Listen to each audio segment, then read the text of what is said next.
भैया मुझे 10 रुपए का हरा धनिया दे दो। रमेश ने 10 रुपए लेकर हरे धनिये उस ग्राहक को दे दिए। भैया 10 रुपए के इतने कम हरे धनिये? भैया महंगाई बहुत है, लेकिन इतनी भी महंगाई नहीं है। ये क्यों नहीं कहते कि तुम मनमानी कीमत लगाकर ग्राहकों को ठग रहे हो? भैया मुझ पर यकीन करो, मुझे थोक में खुद ये हरे धनिये बहुत महंगे पड़े हुए हैं। इस पूरे कस्बे में केवल जमींदार ही हरे धनिये की सप्लाई करता है। रमेश की बात सुनकर बिट्टू दूसरे दुकानदार के पास चला गया और दुकानदार को 10 रुपए देते हुए बोला, भैया 10 रुपए के हरे धनिये दे दो। दुकानदार ने बिट्टू को 10 रुपए में धनिये दे दिए। बिट्टू वो हरे धनिये लेकर रमेश के पास आकर कहता है, तुमने 10 रुपए के मुझे थोड़े से हरे धनिये पकड़ा दिए और उस दुकानदार ने मुझे 10 रुपए के इतने ढेर सारे धनिये दिए। लाओ मेरे पैसे वापस करो। मुझे तुम्हारे हरे धनिये नहीं खरीदने। अब मैं तो क्या, पूरे कस्बे में तुमसे ये हरे धनिये कोई नहीं खरीदेगा। तुमने तो लूट मचा रखी है। बिट्टू नाराज होकर वहाँ से चला गया। रमेश शाम को अपने घर पर जाकर अपनी बीवी स्वाति से बात करने लगता है। मेरी समझ में नहीं आता स्वाति, तुम ठीक कहती हो स्वाति। मुझे इसके बारे में जमींदार से बात करनी होगी। अगले दिन रमेश गांव के जमींदार के पास चला गया। रमेश को देखकर जमींदार ने कहा, क्या बात है रमेश, कल ही तो तुम मुझसे हरे धनिये लेकर गए थे, क्या इतने जल्दी तुमने वो बेच दिए? मैं इसी सिलसिले में आपसे बात करने के लिए आया हूँ। क्या हुआ, सब खैरियत तो है? जमींदार साहब, सारे कस्बे वाले के दुकानदारों को आप ही हरे धनिया बेचते हैं, लेकिन मैं कुछ दिनों से देख रहा हूँ तो सारे दुकानदार ग्राहकों को कम रेट में ज्यादा धनिया देते हैं। ये तो अच्छी बात है रमेश, तुम भी कम रेट में ग्राहकों को बेचो। जमींदार साहब, दुकानदार ऐसा तभी कर सकते हैं जब आप उन्हें सस्ते में और मुझे महंगे में हरे धनिये दे रहे हो। तुमने बिल्कुल ठीक कहा रमेश, क्योंकि जितनी भी दुकानदार है वो सब नगद में मुझसे हरे धनिये खरीदते हैं और बड़े पैमाने पर इसका कारोबार करते हैं, और तुम ठेला लगाकर उन सब की दुकानदारी खराब करते हो। इसीलिए तुम आज से हरे धनिया बेचना बंद कर दो। क्या कहूँ चाचा, मैंने सुना है कि किसी जमाने में आप अपने खेत में बड़ी तादाद में हरे धनिया उगाया करते थे। उस दौर में दुकानदारों को हरा धनिया मुफ्त में दिया करता था, लेकिन अब जमाना बदल गया है ना चाचा। जमाना चाहे भले ही बदल गया हो रमेश, लेकिन हरे धनिया का जादुई गांव अभी भी है।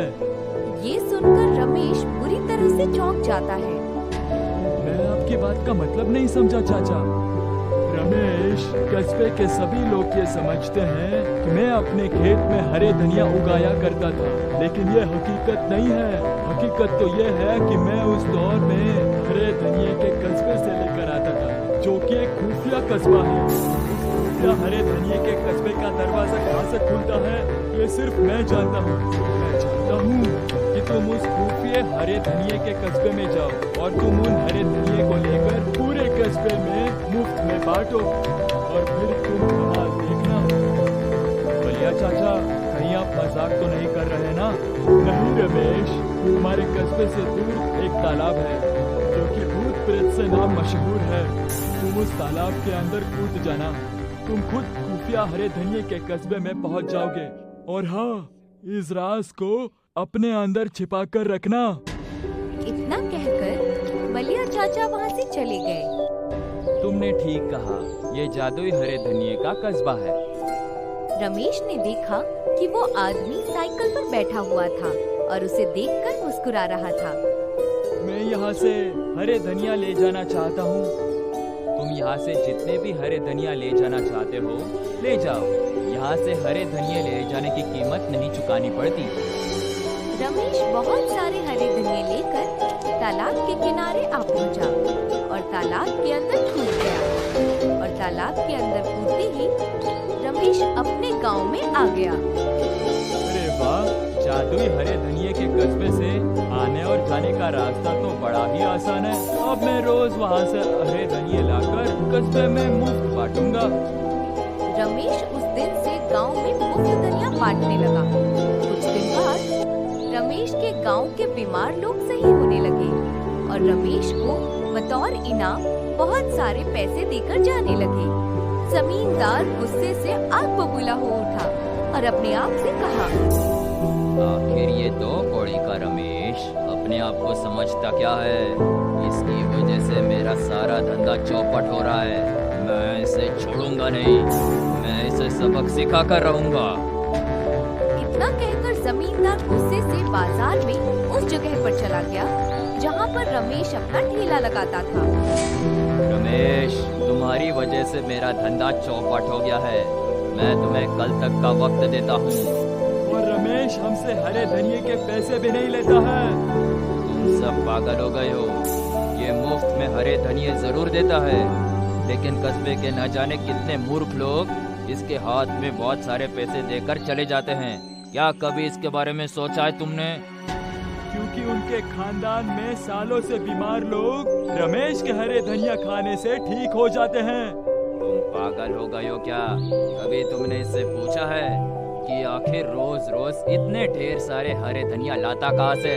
मुझे यकीन है कि ये जरूर कहीं से चोरी करके लाता होगा।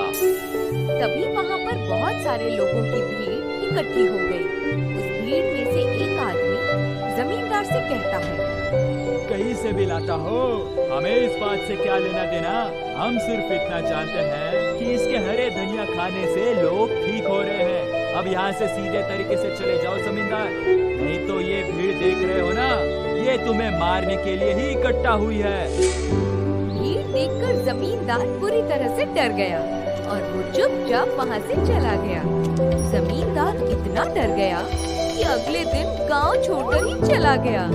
रमेश की बीवी स्वाति रमेश से कहती है, मैंने आपसे कहा था ना कि बलिया चाचा कभी झूठ नहीं बोलते।